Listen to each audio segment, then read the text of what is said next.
Alex Stec, joined by FC Cincinnati's Director of Sports Performance, Gary Walker. We are in Orlando at the MLS's back tournament. Gary, how are you adjusting to life inside the bubble?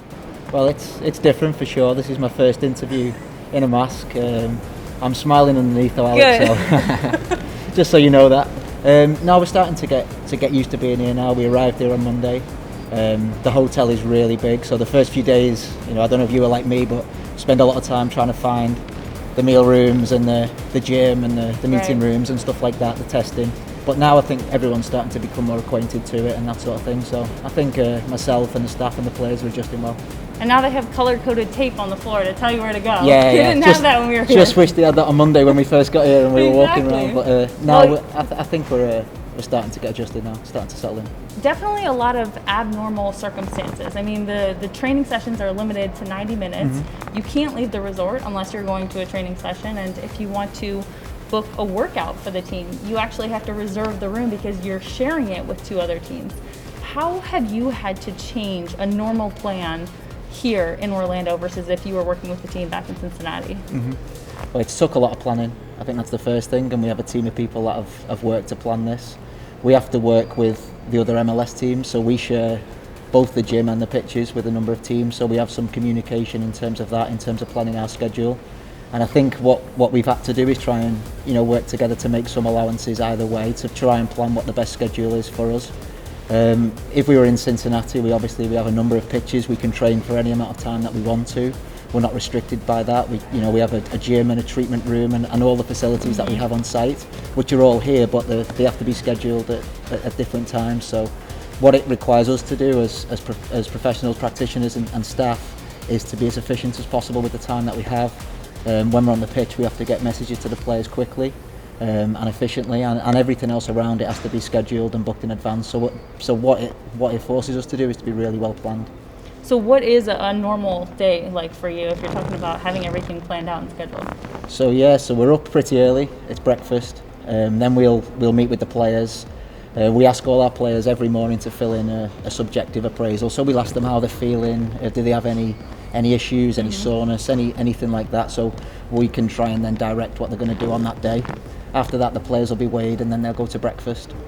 The players will have treatment with the medical staff, and then from about 9:30 we split the group into two.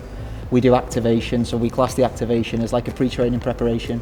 So we're trying to mobilise and strengthen particular areas in the body that that are more injury prone for soccer players, and that's like a pre-warm up before we go, because we only have that short space of time on the pitch. We want to try and optimise the time we have with the technical staff, and obviously Yap's coming new, so we want to give him the most time to work with the players. So we do that.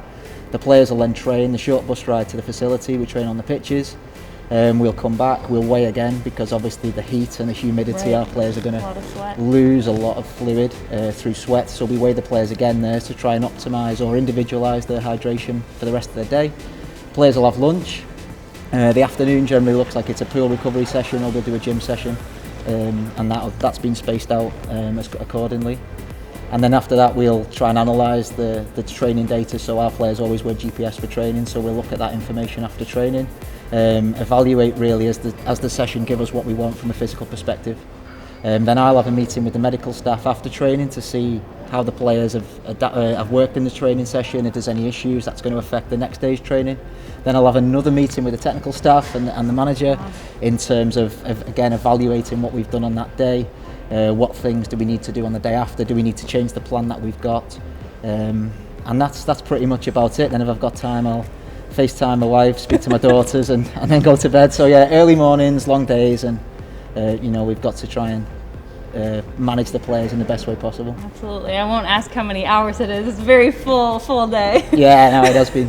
It has been so far. When the guys are out at training, they're playing in high heat and in high humidity, and they're trying to get fit. How do you ensure that they are performing at the highest level possible in this tournament? What is key for that to happen? I think it's, I think we understand it's going to be a challenge, and it's not just a challenge for us, it's a challenge for all the teams that are here. And we have a team of staff that have, work as a group to try and put the best plans in place possible for the players. So yeah, as you say, we haven't played a competitive match for 4 months.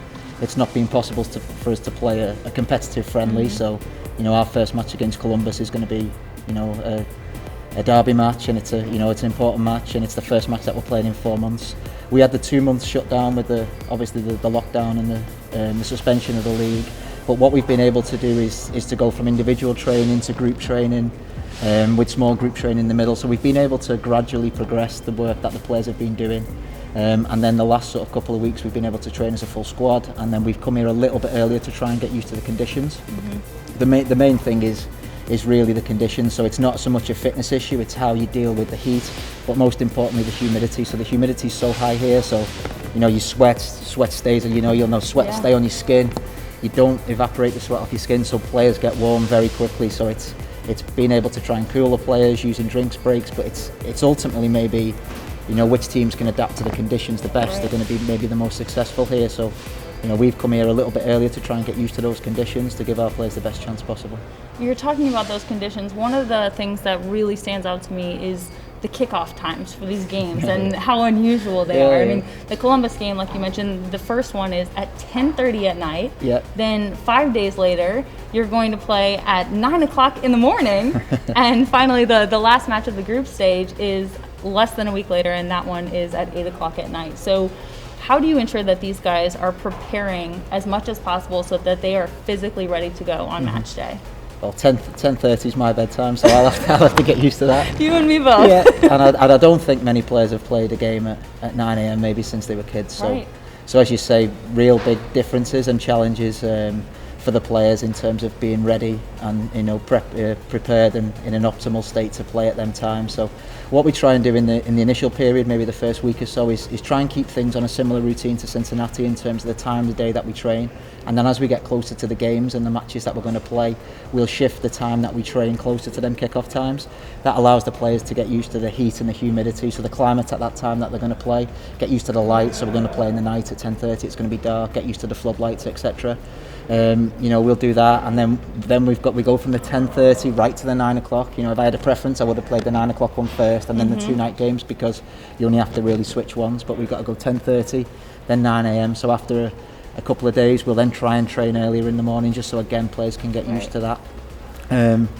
The main things that we've then got to change is the meal times. Obviously, the time that the players are going to go to bed and the players are going to wake up. And there's a number of different sort of nutritional supplements that we can try and use with the players to hopefully give us a competitive advantage, or at least give us a chance of being as prepared as possible for them games. Awesome. Well, I have no doubt the team will be as prepared as possible. Thank you so much for the time, Gary. Appreciate it. No problem. Thank you.